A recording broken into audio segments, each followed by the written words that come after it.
Добро вечер и добре дојдовте во политичкиот магазин. За или против, нека ни е честит денот на Свети Кирил и Методи, односно на Кирил и Методи се словенските просветители, глаголицата и кирилицата столбовите на македонскиот идентитет. И сега две клучни прашања вечерва ќе се обидеме да ги објасниме од историски и од стручен јазичен или лингвистички аспект. Едната е зошто Свети Кирил и Методи не можат да бидат бугари и зошто треба да објаснуваме дека македонскиот јазик не е бугарски дијалект.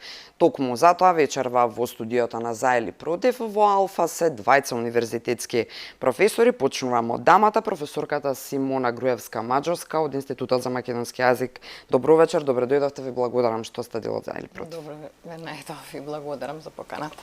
И професорот од Институтот за историја и претседател на Сдруженијето на историчари на Македонија, професорот Митко Панов. Добро вечер, ви благодарам што сте дел и вие од За или против. Благодарам за поканата. Професор, ке секако по-джентлменски и по како и да е процедурално одиме со дамата прво. Зошто глаголицата и кирилицата се столбови на македонскиот идентитет и зошто не треба да објаснуваме дека македонскиот јазик е бугарски дијалект? Односно не е бугарски дијалект, се извинувам. Точно. Ова прашање во врска со браќата, светите браќа Кирил и Методи, веќе во науката мислам дека е расчистено. Првично мора да кажеме дека мисијата за чија цел всушност е создадена глаголицата од Кирил и Методи е за покрстување на словените. Значи тоа била мисијата и целта и биле испратени од Византија. Значи тоа е една друга држава, нели, во тоа време, така што биле одбрани овие двајца ерудити да ја создадат таа прва словенска азбука глаголица, наречена, нели, од глаголи, што значи зборува, вели и така натаму. Така што тие ја создале на тој дијалект кој што го познавале, бидејќи биле родом од Солун.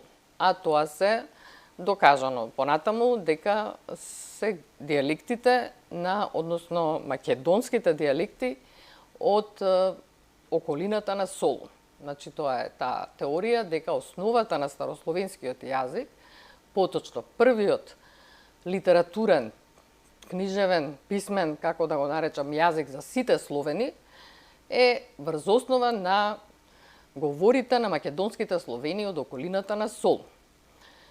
Сега, зошто доаѓаме до конфликти со нашиот источен сосед Бугарија?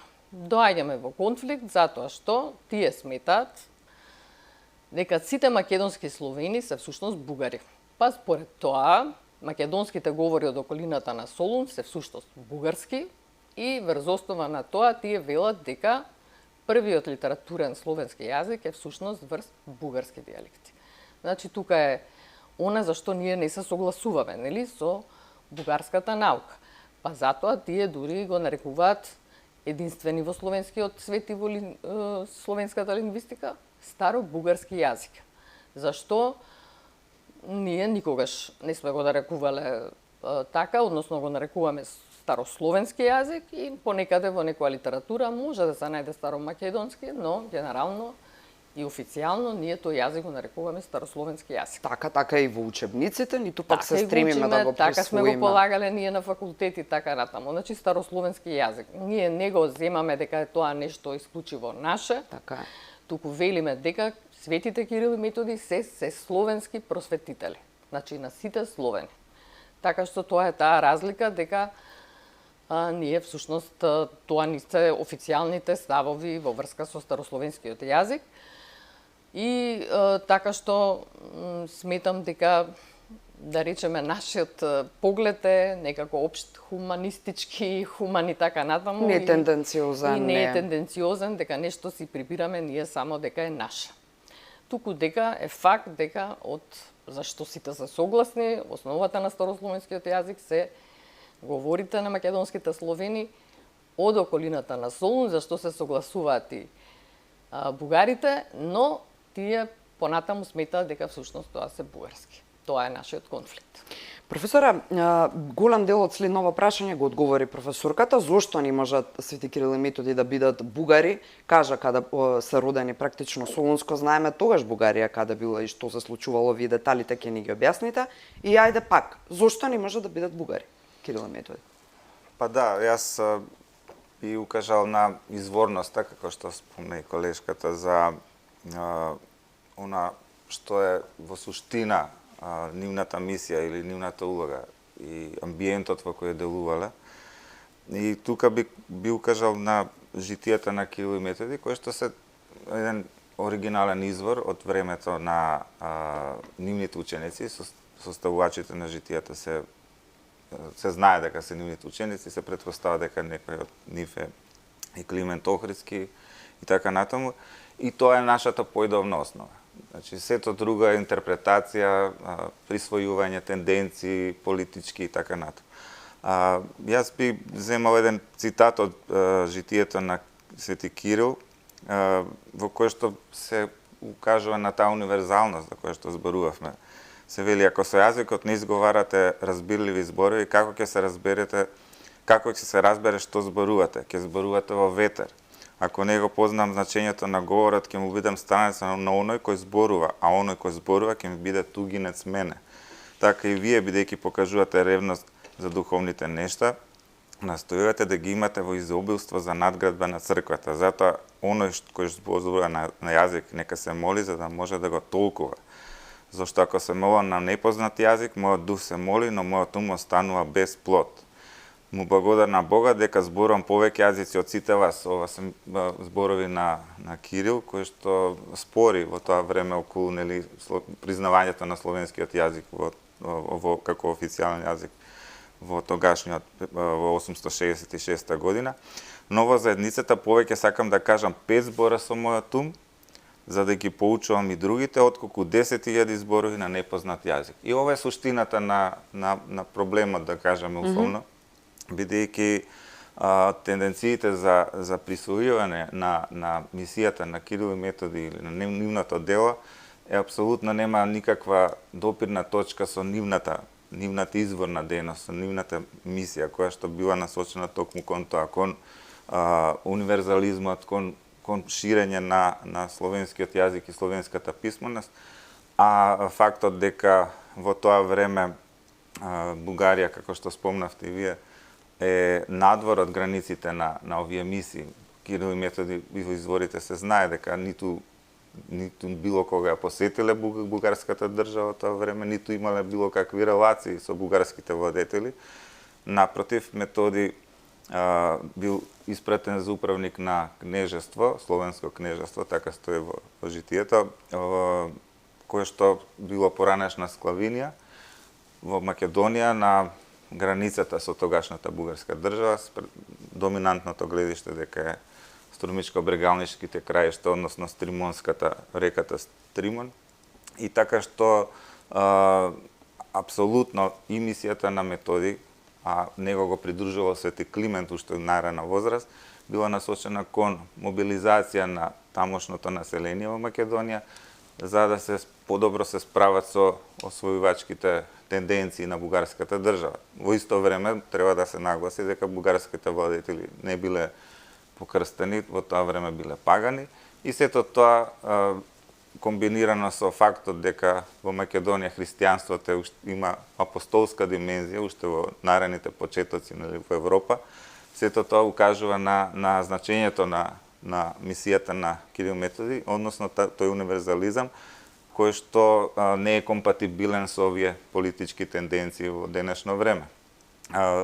Од таму илузорно да се зборува за некакво бугаризирање на Кирил и Методи, односно национализирање или етнизирање, што се прави посебно во последните, мислам тоа во континуитет од 19 век во Бугарија се прави, како рефлексија на руската политичка агенда за креирање на проектот на Голема Бугарија, односно историско оправдување на проектот на Голема Бугарија, за да се инкорпорира Македонија, со самото тоа и овие многу важни личности од средновековието, кои што исто така имале важности за пансловенската идеја за Русија и преку тоа и самата Русија сакала да ги легитимира собствените аспирации, нели, да се позиционира како заштитник на сите Словени на Балканот. Така. И на тој начин да обезбеди влијание во геополитичкиот контекст на тоа време. Оттаму секое бугаризирање сега во 2020 година, мислам, беше брошурата во Бугарската академија науки, во која што за официјалниот јазик, не знам, на северна како се викаше, во која што имаше апсурдни тенденции, ненаучни едноставно, дека, како што спомнах колешката, дека во суштина, бидејќи изворно не може да го подкрепат, како што спомнав и сега, во контекст на релациите меѓу Кирил и Методи и бугарската држава, бидејќи немало такво нешто, се обидуваат сега да конструират нека квази научна теорија, дека бугарските Словени биле уште во 7 век и дека во Солун етнички доминантно биле бугарите уште 7 век и на тој начин би сака да го проектираат и односно да го присвојат. Интересен на молкот на Грција во целава оваа приказ. Интересен на молкот на Грција во целава оваа приказ. Па добро, тоа е веројатно разбира дека нема да може тоа да помине. Имаше и во историографијата имаше силни дебати околу тоа, нели, дали се тие грци, дали се византици, односно грци, нели. Да, во тоа. Порано имаше равенство меѓу византици и грци. Сега тоа е надминато, сега се смета дека се тие Ромеи, односно римјани, кои што продолжуваат традицијата на римската империја, така што етнизирањето е апсолутно некаква далечна, како да кажам, анахрона во современиот контекст на историографијата, зборувам и за западната историографија. Оттаму и бугарските истражувачи кои што ги пласираат ваквите тези наоѓаат на неоправдување во најмала рака во ширум Европа, зборам за научниот свет, и оттаму ние како научници треба да застанеме во одбраната на науката. Така, од наша гледна точка можеби тоа ќе ни помогне во догледно време, дека нема да може да помене оваа бугарска тенденција. Ние преку науката треба да се справиме со политиката, односно со политичките интервенции. Да, но тоа не го правиме, за жал, не ја користиме науката, имено доказ за тоа е мешовитата комисија која се формираше. Зошто? Ако веќе имаме институт за историја, институт за македонски јазик, немаше потреба, но тоа е друга тема. Да, сепак ќе одам малку да ја разиграме варијанта, веќе ако имам уште тука под прашања, се враќам на вас, професоре. Професорке, она што е исто така една од небулозите, би се вратила малку, е она декларација која што, или како и да ја објави бугарското МНР своевремено во текот на сите овие месеци, години наназад, откако трае овој сериозен проблем. Едностраната декларација што Република Бугарија ја презентираше на Комитетот на постојани представници или Корепер во Брисел, скратено. И во неа се вели дека упатувањето во документите на Европската унија на официјалниот јазик на Република Македонија во никој случај не треба да се толкува како признавање од страна на Република Бугарија на македонскиот јазик. Денови ве слушаме од, значи, ова бугарската декларација еднострана, каде јасно кажуваат дека они немаат намера никако да се сложат со тоа. Од друга страна имаме тезата на актуелната влада дека влезот во ЕУ со македонски јазик ние запечатување на идентитетот и никој ништо по тоа не ни може. Зошто воопшто, иако тоа прашање на почеток ви го поставив? Како нека биде преформулирано? Како да се одбраниме од оваа политичка игра, да треба да објаснуваме кој е нашиот јазик, зошто е нашиот јазик стар, постоечки го имаме, треба да го чуваме? Зошто треба воопшто тоа да го правиме? Како поинаку би можело ова да се избегне? Не сте политичар, меѓутоа од човечки аспект.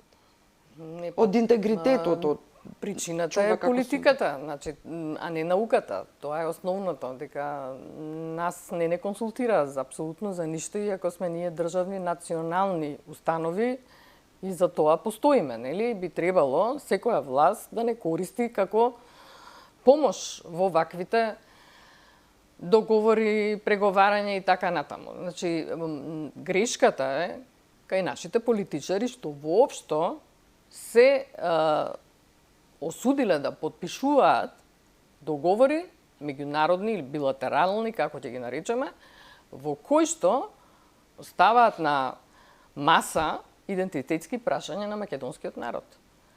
Дали е тоа за идентитетот на македонците, дали е тоа за јазикот. Значи, воопшто не треба да се влегува во никакви преговори на овие теми.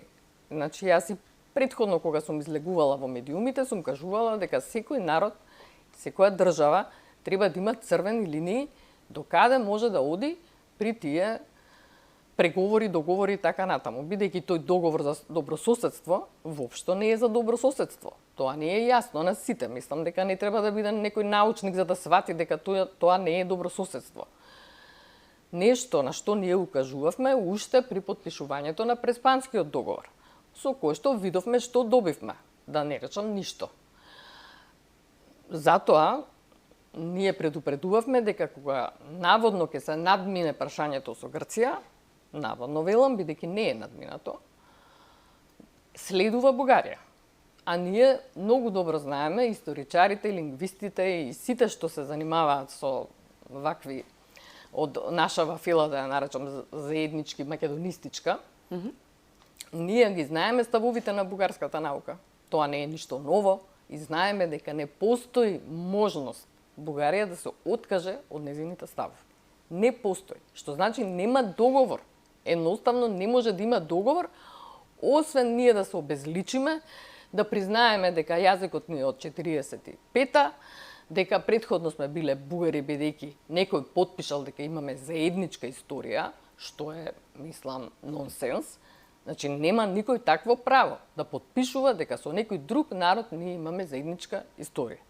Да, се испреплетувала и така натаму, можеме да зборуваме за врски, но не можеме да зборуваме за заедничка историја. Оти со самото тоа ние кажуваме дека пред 45-та ние сме биле бугари, што не е точно. Значи, македонскиот идентитет, еве јас да кажам само за јазикот, македонскиот јазик си има свој историски континуитет. И тоа ние го опишуваме и го кажуваме. Но тоа е наука.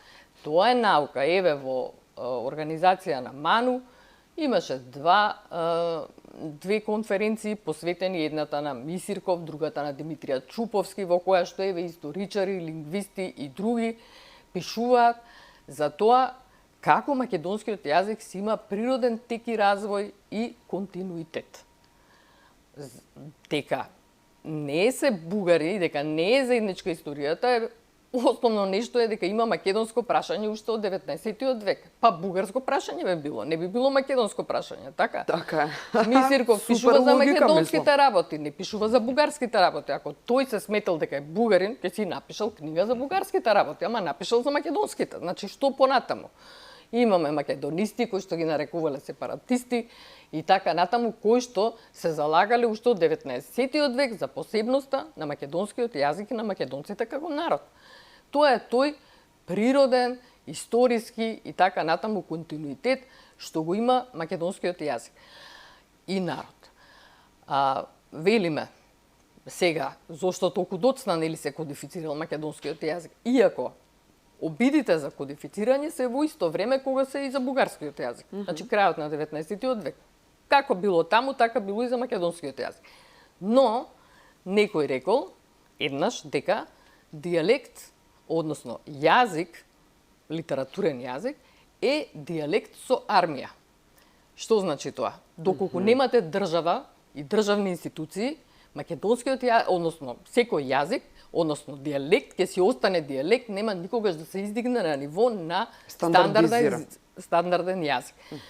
Сега, македонскиот јазик од познати причини доцнел можеби со тоа државно, да кажам, државна подкрепа, дошла по Втората светска војна и тогаш природно се она претходно што се пишувало, што се барало, што се, нели, тоа си дошло до својот успешност, до својата цел, значи да се оствари да биде македонскиот јазик стандарден кодифициран јазик.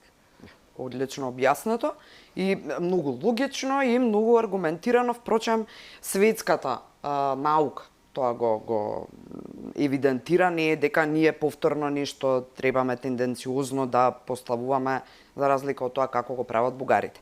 И сега наспроти сите овие научни факти и аргументи, ја имаме професора Мешовитата комисија која донесе еден предлог заклучок кој што звучи вака. Делото на Свети Кирил, цитирам дел, делото на Свети Кирил и Методи е сочувано и развивано во книжевните центри Преслав и Охрид, кои тогаш се наоѓале на територијата на средновековната бугарска држава, каде што нивните ученици наоѓаат услови за работа и така натаму, па во малку подолу во една реченица велат. Во средината на 19 век сеќавањето за Свети Кирил и Методи станува дел од светската културна традиција, денот на нивниот црковен празник започнува да се одбележува во училиштата. За прв пат тоа се случува во Пловдив во 1851 година, значи нагласување на некои работи кои не се ниту издржани за да може на нив некаква промена историска да се направи, туку се само нагласени за да се задоволат веројатно бугарските апетити и нивнивеите офанзивни начини на освојување на терен или како и да кажам да не звучам превулгарно. Колку е ова опасно како предлог, односно како заклучок? Па ова е типичен пример на Зошто е уствари опасно? Селективно интерпретирање на историјата, односно прифаќање на трговија, условно кажано, во контекст на тие, не знам дали се воопшто договори или разговори во рамките на комисијата, бидејќи членовите од македонска страна одбиваат да ги објават транскриптите или записниците од состаноците, иако членовите од бугарската страна го бараат официјално. За да едноставно видиме какви ставови заземале, во кој контекст и така натаму. Она што го имаме како финален продукт, а кој што според одлуката на владата од 2019 година од јули е веќе прогласено за историска вистина која што треба задолжително да се одбележува и да се нагласува како дел од заедничката историја, така стои во одлуката на владата. Точно. Што значи дека овие препораки треба да бидат веќе дел од целиот амбиент образовен, научен и така натаму во Република Македонија, па и дури и минатата година кога беше прославата за Свети Климент, беше констатирано тоа од бугарскиот тогашен министер за надворешни работи дека благодарение на комисијата сега можеме заеднички да го честуваме Климент, односно Свети Климент, односно во согласно со нивните дефиниции на историјата. Така што тоа е опасноста во контекст на политизацијата на историјата, особено од поглед на фактот видовте колку е штуро тоа соопштение, односно препорака, каде што е исклучена во сите сегменти исклучена улогата на Македонија, односно не се спомнува ниту дека се Кирил Методи родом Солун, ниту дека јазикот, нели, азбуката е базирана на говорот на македонските словени, ниту дека Методи имал управничка дејност во Македонија, ниту пак дека Климент го придружува од најрана возраст и дека по потекло било од Македонија. Сето тоа е исклучено, ниту пак се спомнува понатаму традициите кои што се одржувале за Кирил и Методи преку Охрид, Охридската книжевна школа, па потоа преку Охридската архиепископија. Знаеме дека и визуелно представите најстари се токму во ареолот на Охридската архиепископија. Да не зборуваме дека култот на Свети Климент е трајно вграден во Охрид, нели, и преку имињата на луѓето кои што го почитуваат со традиција од 9-тиот век наваму, од 10-тиот. Така што традициите на Кирил и Методи се сочувани токму благодарение на Охридската архиепископија, Охрид, Македонија, за разлика од период по навлегувањето на османлиските продори во Македонија и освојувањето на целиот Балкан, тогаш Кирил и Методи комплетно се забораваат и во Бугарија и во другите земји, освен во јадрото, каде што биле, нели, и каде што делували Свети Климент, односно во Охрид и Охридската архиепископија, и тоа е заслугата во контекст на продолжувањето на тие традиции, негувањето на тие традиции, бидејќи во 17-тиот век, 1690 година, се создава и житието на Јован Владимир, каде што се спомнуваат Кирил и Методи, каде што се реактуализираат повторно, и врз основа на тоа фактички се шири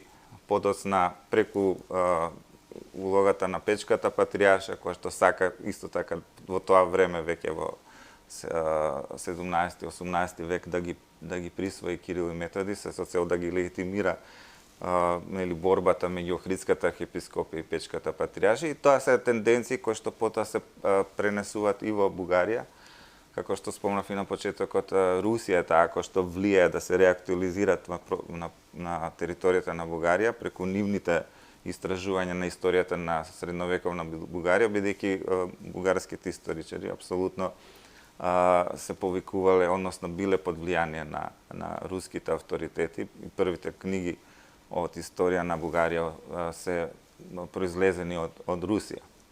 Така што во Русија 1700 година се реактуализира култот на Свети Кирил и Методи преку ростовскиот митрополит Тумпало, така што во суштина Македонија е таа од каде што се негуваат традициите и потоа се шират ширум словенскиот свет. Во 19-тиот век, средина на 19-тиот век се реактуализира и во, да не заборавиме, во западното католичко словенство, и понатаму тој 1980 година или се прогласени како патрони на Европа. Сега, ако го гледаме тој сегмент, кратков историски преглед, ќе видиме од каде се чуваат тие традиции, каде се негува тие традиции и кој сака сега преку ваквите препораки да ги исклучи од една страна, од друга страна да ги наметне своите историографски погледи, што не се научни едноставно. Поготово што се спомна, како што рековте, ексклузивитетот во суштина, преку препораките се добива ексклузивитетот на Бугарија, дека таа е заслужена за повторното ширење на култот на Светите Кирил и Методи, како што кажав, во моето излагање се виде, мислам, тоа секој може да го провери во историографски и во било кои научни трудови, дека тој континуитет е тука присутен во Македонија. Уште една, мислам дека опасна, како што рековте, интерпретација дека благодарение на Бугарија всушност и култот на Кирил и Методи преку училиштата се буди, нели, се создава преродбата и во Македонија, што значи дека Бугарија е заслужна и за преродбата во Македонија и за целата улога поднатаму на македонските преродбеници, што е апсолутно неточно, нема никаква допирна точка, меѓутоа еве од цела кратка препорака може да се согледа кои импликации понатаму би имала. А јас реагирав и преку колум на овие препораки, бидејќи во одговорот на комисијата беше за Кирил и Методи дека тие не се многу значајни, бидејќи биле ромеи, византици, односно грци. Мислам, таква интерпретација од нивна страна е недозволива. И тој ги покажа едноставно на кое ниво научно дебатираат во рамките на комисиите. Пак ќе речам, дај Боже да има начин и сила да се спречи да поминат новите книги кои се планира да се напишат со вакви наметнати факти, односно исклучени други факти, па пренагласување на нешто трето. Она што сакам да ве прашам, Кусо е, подготвувајќи се за емисијава, ми текна, односно најдов на онаа информација од 20 мај 2021 дека универзитетот, практично УКИМ нашиот, доби близнак од Бугарија и се вика Свети Кирил и Методи, и одлуката на владата, еве тука во член 1, практично да не го цитирам за да не губам време, ме интересира, знаете ли дали функционира универзитетов во Бугарија кој има право тука да учителствува, условно речем? Немам информација дека функционира, го прочитав тоа исто како и сите Остана други. на тоа 2021. Меѓутоа некој тука дал дозвола за такво нешто. Да, апсолутно одлука на влада, член 1. Ќе кажам, ние треба да се бориме со нашите политичари тука, што се согласуваат на такви побарувања од страна на Бугарија. Што дозволуваат воопшто да се отвори таков универзитет тука. Професор, ви имате некакво инфо поинакво од она што е само прогласено како Па одлука? немам, мислам, тоа беше актуелно пред Тогаш некое време беше. и јас укажав дека во суштина тука имаме и правници, нели, во Универзитетот Свети Кирил и Методи околу брендот, нели, на бидејќи може да дојде до забуна во контекст на... Да, тогаш имаше некаков чуден Зборуваме мок од универзитетот. За најмалата штета што би можела да се направи. Инаку, да, А никој не е владата против. скокна да се брани дека не било исто името, различен правен субјект. Да, не нема се такви судим. мотиви, никој не би имал против, нели, да се вмрежуваме, да правиме научни соработки, образовни, Ама апсолутно тие, впрочем, и постојат, вие сте биле тенденција на сите, заеднички и конференции. Сите мислам дека го споделуваме тоа, дека треба да градиме научни, културни мостови, образовни, да соработка меѓу универзитетите, отварање на македонски таму универзитети, зошто да не. Меѓутоа, начинот на кој што тоа се представува и амбиентот во кој што сега се наоѓаме политички создава, нели, сомневање околу мотивите во секој случај. Јас една дигресија би направил, Да, ако мислам слободно, би било па интересно одиме на пауза за реклами. околу политиките. Има еден цитат кој што го најдов од Велко Червенков, тој бил секретар на Централниот комитет на Бугарската партија, комунистичка партија од 1945 година, а потоа и премиер на Бугарија. И 45 година има едно познато обраќање до бугарската јавност за по повод Кирил и Методи. И сега да видиме, нели, политиката дали е променлива, дали едноставно го одолева времето. Вели, со години поред во најновата историја на Бугарија делот и споменот на браќата Кирил и Методи беа грубо користени и злоупотребувани и покрај против очигледните историски факти за криминални цели на надворешната и внатрешната политика на великобугарските шовинисти. А сега зборуваме, нели, за 45-та година и понатаму вели Кирил и Методи нивното дело се поврзувачка алка меѓу словените, а денес, 1945 година, кога словените се обединети и слават целосна победа над својот вековен и заколнат непријател тевтонските освојачи, се мисли на германските, ние се поклонуваме пред нивното дело на Кирил и Методи.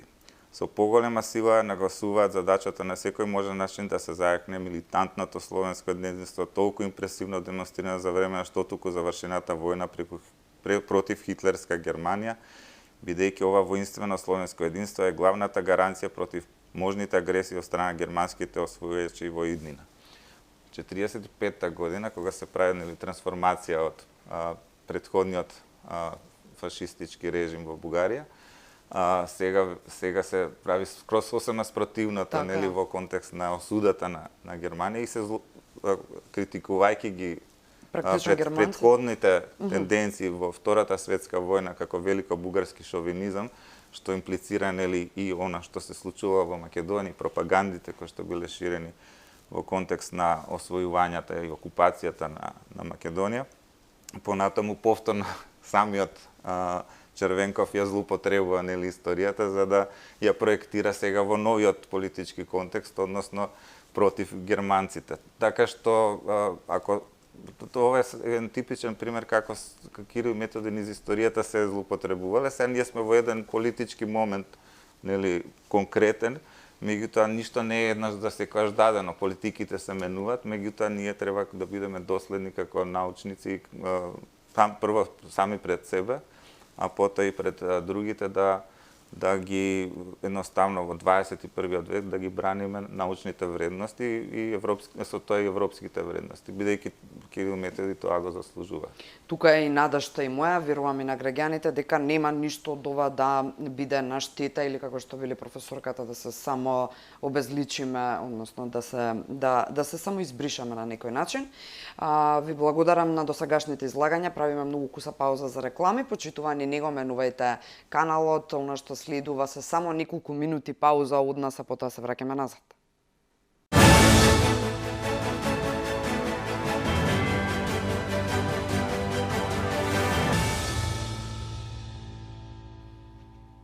Добре дојдовте назад. Денеска на овој значаен ден зборуваме за што, ако не за словенските просветители Кирил и Методи, кирилицата, глаголицата, столбовите на македонскиот идентитет. Вечерва во за или против се двајцата универзитетски професори, лингвистката или професорката од Институтот за македонски јазик Симона Груевска-Маџовска и професорот од Институтот за историја Митко Панов. Професорке, ајде сега малку од овој, ајде условно речено заштитнички или стратешки дел државнички во насока на унапредување заштита на македонскиот јазик, нешто што секоја една држава го прави и треба да го прави и не е нешто што е вчуда невидувачки специјално, туку едноставно дел од секоја една национална стратегија на било која држава, барем јас тоа така го разбирам. И сега јас не успеав да најдам точно што стои во националната стратегија за заштита на македонскиот јазик или како и да се вика точно целото име.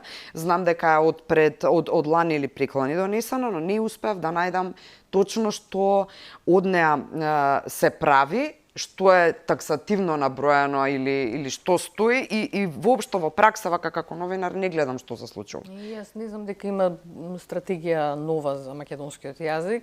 Знам дека овој нов предлог закон, односно мислам дека и го усвоја веќе за употребата на македонскиот јазик, треба да послужи како основа за создавање национална стратегија за македонскиот јазик. Такво нешто, таква информација имам, она што гледам на страницата на Министерството за култура се тие стратегии, некои кои што, не знам, некако се преклопуваат со годините, има некои 3 нови, една до 2023, друга од 2022 до 2024 и трета, не знам, до 2027. Во тие стратегии има само една реченица која што се однесува на македонскиот јазик во смисла да се негува македонскиот јазик, јазиците на другите заедници и културата, нели, разновидноста на културите. Толку, мислам, ништо друго нема за македонскиот јазик. А понатаму каква ќе биде таа национална стратегија што ќе биде донесена врз основа на новиот закон, ќе видиме. А која пишува генерално, професор? Не знам. Обичаено. Не знам. Немам јас такви информации кој учествува во пишувањето. Што е повторно жално ако не ве вклучуваат вас како? Не знам, можеби некој од колегите има, но официјално не било тоа нешто што се бара од институтот па да бидеме сите запознаени, тоа можеби некој учествува, јас немам информација. За жал повторно. Со законот знам дека Советот за македонски јазик учествувал во подготовката. Имаше јавна расправа за тој закон. Јас исто така учествував во таа јавна расправа, имав некои забелешки, но Ги инфилтрира ли? Не ги инфилтрира. Зашто беа вашите забелешки? Па вака сега. Најсуштинската за моја забелешка, па не само и за јазикот, туку и за општо за македонската реалност, е дека нам не ни недостигаат закони, ни недостига владење на правото, поточно спроведување на законите. И најпрво уставот, нели? Ние имаме веќе еден закон за употребата на македонскиот јазик кој што е донесен 1998. И во рамките на Министерството за култура од тогашниот Совет за македонски јазик и тој закон не се почитува. Сега, како пандан на тој закон за употреба на езиците, кој што всушност се однесува само на албанскиот јазик, сега се носи нов закон за употребата на македонскиот јазик, но повторно да биде во рамките на Министерството за култура. Значи, кој мене ќе ме убеди, еве лично, јас ќе си кажувам во моје име, ако не се почитувал тој закон што постоел од 98, дека ќе се почитува и овој закон. И дека во ставен имплементирањето е ставено во, како да кажам, нерамноправна положба со законот за употребата на езиците, бидејќи тој закон и тој инспекторат, што треба исто да се формира сега и за македонскиот јазик и за, нели, веќе формиран за албанскиот, е под Министерство за правда, а овој ќе биде под Министерство за култура. Сметам дека треба да биде исто. Или да се двата под Министерство за правда, или двата под Министерство за култура. Сега, оправдувањето на Министерката за култура беше дека во еден јавен настап, да го кажа тоа, дека е тоа така затоа што Министерството за култура е предлагач. За мене тоа не е аргумент. Зошто не е Министерството за правда предлагач? Значи, навистина не разбирам. Треба да се објасни. Тоа за мене не е должат аргумент. објаснување. Значи, владата стои позади тоа и така што можел да биде Министерството за правда предлагач. Апсолутно не гледам дека е тоа аргумент зошто. Значи, така, немам воопшто некаква надеж од досегашното она како се спроведувало, дека и овој закон ќе се почитува, бидејќи не се почитува ни претходниот. Да, има убави работи, некои таму предложени за стипендирање на студенти што студираат македонски јазик и така натаму, за вработување лектори и така натаму.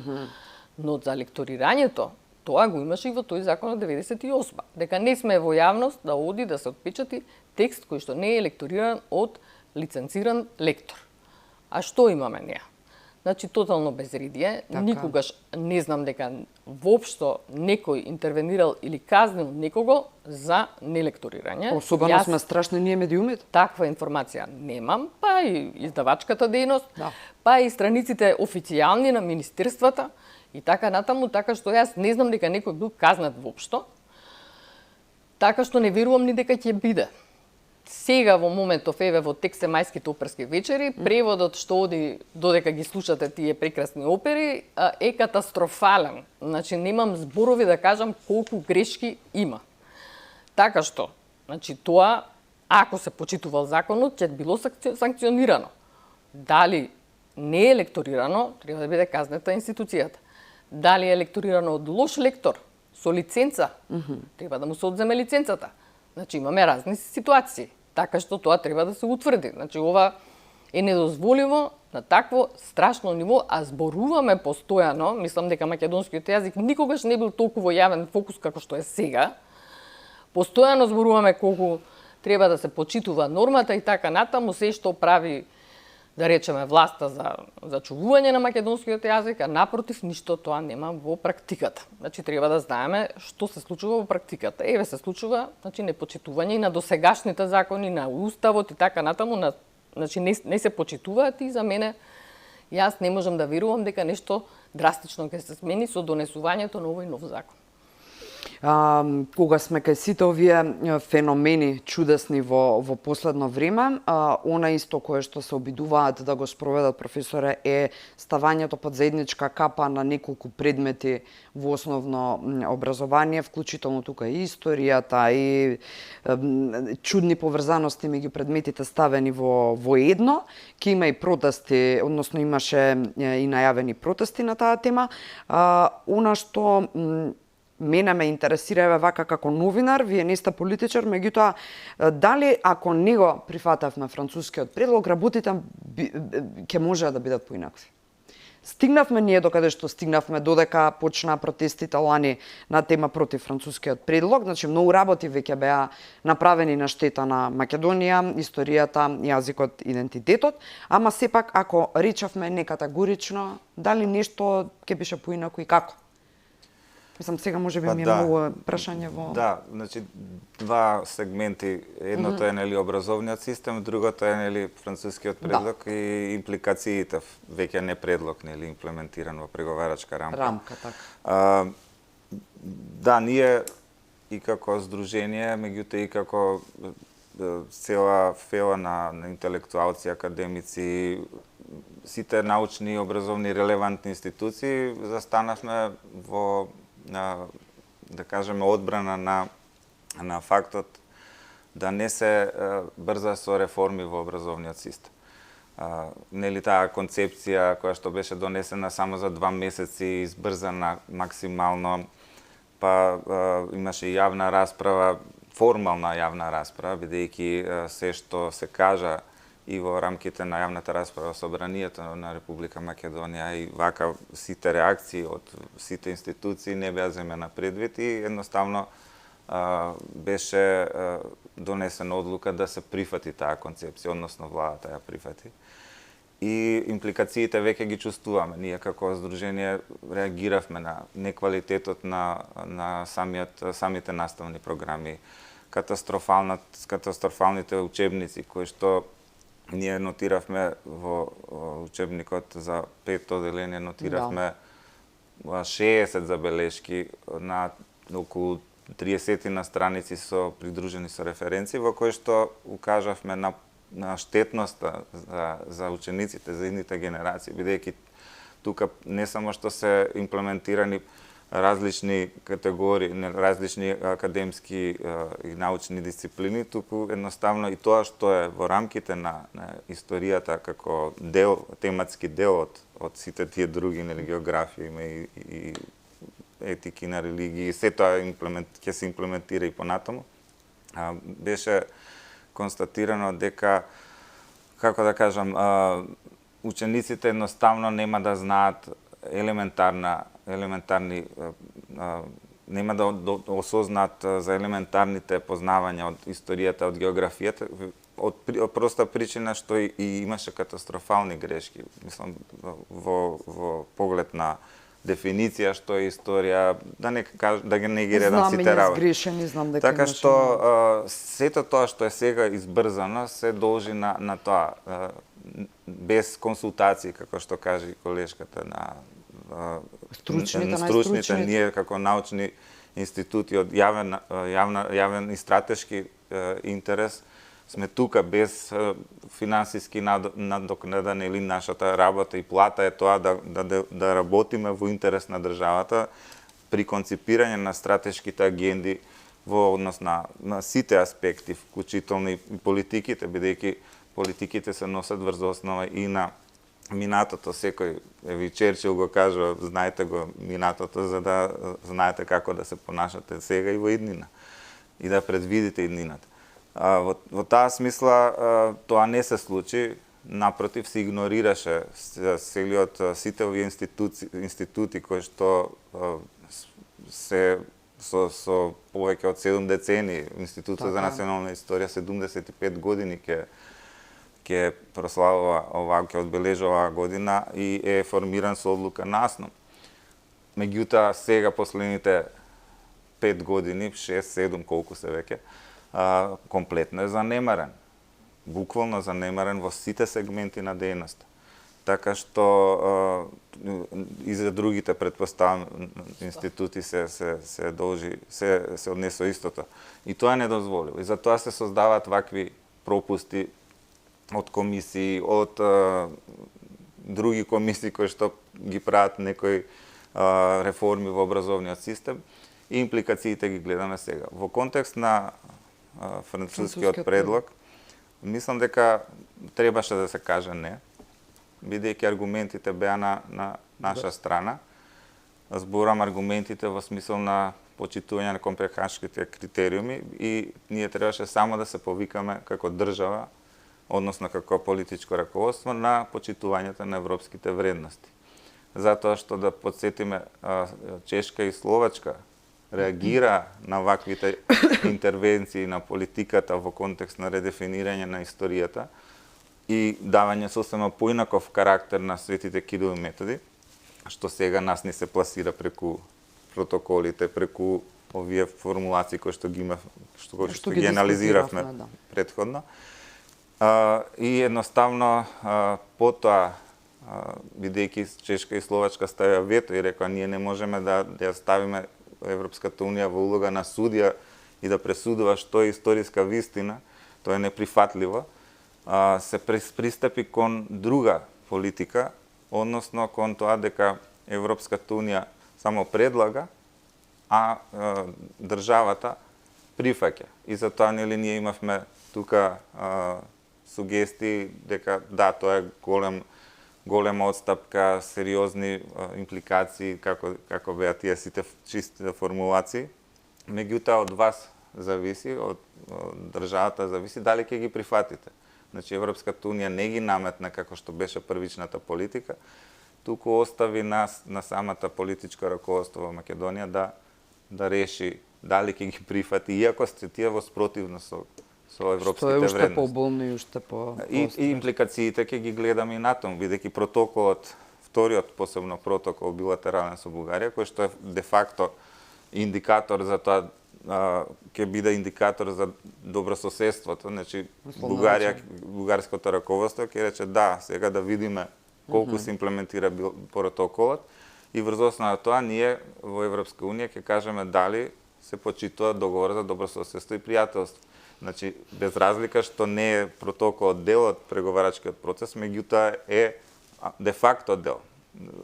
Со самото тоа што има обврски, конкретни рокови, до јули, колку што се сеќавам во протоколот стоеше билатерален дека треба се да се договори за средновековниот период, што значи тука е Охридската архиепископија, тука се востанијата на Петар Дејан Ѓорги Војтев, кој што предпоставам, ако се оди по оваа логика до сега, ќе бидат дел од заедничката историја, односно дека ќе бидат востанија за реставрирање на самилото Бугарско царство, така ни пласираат комисијата како историска вистина. И понатаму видовме дека и Охридската архиепископија сега е објект на преговори. Едноставно решение нашле нашите колеги од комисијата од македонска страна да не се укажува на традициите, туку да се каже да, еве тука имало некои фрески, зошто е значајно тоа. Од прилика какова селективна, да, а знаеме што значи Охридска архиепископија за Македонија, македонскиот идентитет, тоа е еден од столбовите, како што кажав, и фундаментот на продолжување на сите овие традиции на Кирил и Методи и Климент. Тие се вградени во свеста на македонецот. Не може тоа така со некоја комисија да каже да, не може. Од сега натаму ќе биде заедничка историја, која не била. Сето ова добро го елабориравте и практично е одличен аргумент собран од повеќе тези на едно место, зошто не треба да се прифати слепо оваа тенденција актуелна владеачка, дека уште само внесување на бугарите во уставот и се ќе завршиме, се ќе биде како што треба. Еве зошто нема да биде така, убаво го образложивте. Ви благодарам, тоа ќе беше следно прашање за среќа, еве професорски го сублимиравте. Професорке, вие го имате завршниот збор. Го споменавте Советот за македонски јазик. Јас не сум слушнала што точно работи и како се залага во заштита и унапредување на македонскиот јазик и исто така не знам колку пари реално двои државата за истава ова еве борба условно речено, заштита и унапредување на македонскиот јазик. Зошто не знаеме ниту што работи Советот или пак не сум слушнала некоја нивна иницијатива во последно време. И второ, колку пари реално двои државата за ова? Прво, кратко ќе одговорам на второто прашање. Апсолутно немам никаква информација за тоа колку пари се одливаат во Советот за македонски јазик. А за тоа што работи, како работи, па јас нешто многу, освен еве дека учествувале во изработката на овој нов закон за употребата на македонскиот јазик, тоа знам дека од Советот учествувале во неговата изработка. Гледаме постојано изјави дали се тоа едногласни од Советот или само на неговиот председател во одбрана на сите одлуки што ги носи владата. Без разлика дали се работи за македонско-бугарскиот спор или за нешто друго, председателот излегува постојано во одбрана. Дали тоа го прави самостојно или од име на целиот совет, не би знаела да кажам. Тоа е она што јас го гледам како и сите обични, да речам, значи немам ништо официјално, никакво сознание официјално.